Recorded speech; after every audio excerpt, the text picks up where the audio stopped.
पाय दुखायला लागतील. शांत व्हा मॅडम. मला ना तुझं गणित आतापर्यंत खरंच कळलेलं नाही हा. जे काही घडलंय आता थोड्या वेळापूर्वी इथे, त्यानंतर तू एवढा चिलॅक्स कसा बसू शकतोस मला खरंच नाही कळते.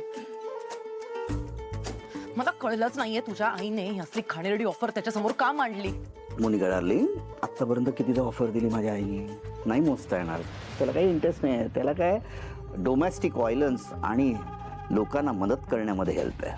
राजकुमार, तुझ्या आईने दिलेल्या बाकीच्या 1000 वेगळ्या ऑफर्स आणि ही आत्ताची एकच ऑफर ज्यात सावलीचं नाव मेन्शन्ड आहे. मला वाटतंय हे सावली सावली जर त्याने डोक्यावर धरून ठेवलंय ना, तो अजूनही त्या बाईवर प्रेम करतो. त्याचं तिच्याबद्दलचं त्याच्या मनातलं प्रेम उफाळून यायला लागलंय असं मला वाटतंय. येऊ दे ना, मेलेला माणूस आपलं काही वाकडं करू शकत नाही. अरे मेलेली व्यक्ती आपलं काही वाकडं करणार नाही, पण त्या मेलेल्या व्यक्तीचं नाव आपलं खूप काय काय वाकडं करतंय बरं का. तो सारंग त्या सावली हर्बल्समुळे जर कंपनीत आला तर काय काय वाकडं होऊ शकतं हे आता मी तुला सांगते. पहिलं, आपल्याला आपले डिरेक्टली जे व्यवहार करता यायचे ते करता येणार नाही. आपल्या प्रत्येक कामांमध्ये सारंग अडथळा बनून उभा राहणार. तो आपल्या कुठल्याच कामात आपली साथ नाही देणार. आपले ऑफिसमधले जे जे सिक्रेट्स आहेत ना ते सगळे एक्सपोज होणार. इथला स्टाफ जो आता इतकी वर्ष सारंग नसताना तुझा ऐकायचा, जो तुझ्या कमांडवर चालायचा, तो तुझ्या सोडून आई आणि सारंगच्या कमांडवर चालणार. हे एवढे मुद्दे पुरेसे नाही आहेत तुला? सगळ्यात घाणेरडा मुद्दा, तो सारंग आपल्याला या कंपनीत नोकर बनवून ठेवणार. तुला कळतंय? राजकुमार, खूप राग येतोय. तू इतका शांत कसा बसू शकतोस मला खरंच नाही कळत. ऐक ना, तुझ्याकडे काही आयडिया आहे का ती त्याला ऑफिसमध्ये येण्यापासून थांबवण्यासाठी? आहे? सावली हर्बल्स. राज, सावली हर्बल्स. हां, त्याविषयीच बोलतोय आपण. सावली हर्बल्सची फाईल, हा प्रोजेक्ट पुन्हा सुरू होण्याआधीच बंद पाडला तर? व्यंकटेशजींनी तरी फोन करायचा ना अम्मा. अम्मा तुम्ही फक्त काळजी घ्या, मी बघते काय करायचं. काय अम्मांचा फोन? सगळं ठीक आहे ना बेळगावला? काहीच ठीक नाहीये बाबा. त्या रतनने तिथे धुमाकूळ घातलाय. तो त्याच्या गुंडांना घेऊन दुकानात शिरलाय आणि दुकानाची तोडफोड केली. सगळं उद्ध्वस्त करून टाकलंय त्याने. काय त्या रतनाची एवढी हिंमत? आई, याला तर अद्दल घडवावीच लागेल बघ. अम्माजी आणि व्यंकटेश काकांना काही लागलं तर नाही ना? त्या रतनने त्यांना काही केलं तर नाही ना आई? हो बाळा, ते दोघंही सुखरूप आहेत. पण तो जाताना धमकी देऊन गेलाय की जर लवकरात लवकर सावलीचा पत्ता सांगितला नाही तर आता दुकानाची तोडफोड केली आहे, उद्या घराची तोडफोड करेन. हद्द झाली आता याची. तो जो इथे असताना त्याचा चांगला बंदोबस्त केला असता मी. पण तू बेळगाव मध्ये बसून धमक्या देतोय ना, तिथे कसं पोहोचणार आपण? आई, मी अजून तुला सांगतो बघ, आपण ओवीच्या बाबांना भेटूया. त्या दिवशी त्या रतनला असा काय तोप दिला असतो ना, मी माझ्या स्वतःच्या डोळ्यांनी पाहिलं असतं बघ. जर त्या रतनला अद्दल घडवायची असेल तर ती ताकद फक्त ओवीच्या बाबांकडेच असते बघ. अरे राजा, मला मान्य आहे तुझं सगळं, पण आपल्या भांडणासाठी त्यांना का त्रास द्यायचा? मुळात आपली आणि त्यांची इतकी ओळखही नाहीये.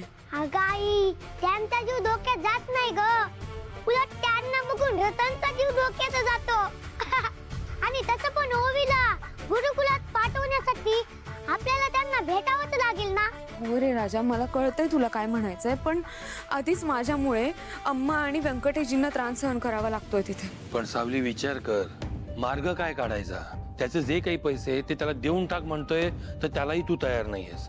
त्या निष्पाप 2 जीवांना उगाचच त्रास होतोय. आणि मी म्हंटल ना, ती जी काही रक्कम आहे मी तुला एका हाती देतो, देऊन टाक आणि विषय बंद कर.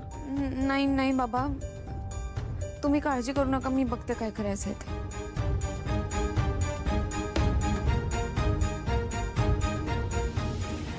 बघितलं जाबीर, तुझ्या आईने एखादी गोष्ट डोक्यात घेतली ना की विठ्ठल जरी आला तरी ती बदलत नाही. खूप हट्टी आहे. काय करणार आजोबा, शेवटी माझ्यावरच गेली असते की हो. अरे आई मुलावर जाते की मुलगा आईवर जातो रे वांग्या? काही बोलशील? की त्यांच्यानंतर या कंपनीची सगळी धुरा तू सांभाळावीस. त्यामुळे आई बोलतायत ते करेक्ट आहे. आणि सगळ्यात इम्पॉर्टंट म्हणजे या ब्रँडच्या ग्रोथ बद्दल तुला जास्त चांगलं माहितीये ना आमच्यापेक्षा. एका अट्टीवर मी कंपनी जॉईन करेन. मंजूर. अगं ऐकून तरी घे.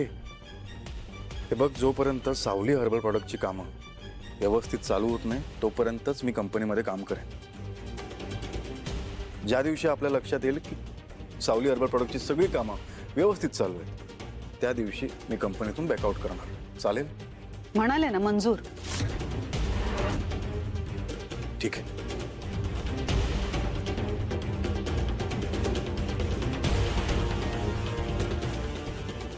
सारंग, तू एकदा पाय तर ठेव कंपनी, मग तिथे तुला कसं अडकवून ठेवायचं ते मला चांगलंच ठाऊक आहे. किती आनंदाची गोष्ट आहे. सारंग आपल्या बरोबर आता कंपनी जॉईन करणार आहे. आता नव्या जोमानं आपण कामाला लागूया. हो आई, शेवटी तुम्ही सारंगचं मन वळवलंच. तुमचं मोठं स्वप्न पूर्ण झालं ना. आता तुम्ही बघाच, आपल्या कंपनीची ग्रोथ अशी सुपर फास्ट वाढेल. मी देवापाशी दिवा लावून येते. मस्त न्यूज मिळाली आहे. सारंग कंपनीत परत येतोय. हा सगळा सीन घडताना मस्त पैकी जेवण एन्जॉय करत होतास. त्याच्याखाली घास बरं उतरलं रे तुझ्या. मी काय करणार? सारंगने पटकन होकार दिला ना. मी तर त्याने होकार दिलेला असला तरी मला काही फरक नाही पडत. माझा खेळ खेळत राहणार.